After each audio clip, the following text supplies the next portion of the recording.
मैं इमरान खान का नाम लूंगा तो बुरा लगेगा।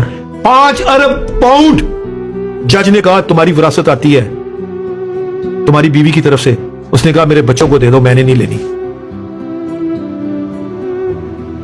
5 अरब पाउंड आज से 25 साल पहले। आज आप उस पर कोर्ट कचहरी कर रहे हैं।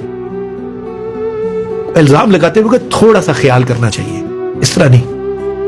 जमाइमा खान 5 अरब डॉलर 5 अरब पाउंड इमरान खान के हिस्से में आते थे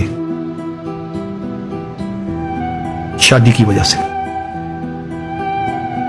सेपरेशन हुई तो जज ने कहा, उसने कहा नहीं मुझे नहीं चाहिए। तो फिर जज के अल्फाज थे, जमाइमा तुम क्यों सेपरेशन ले रही हो?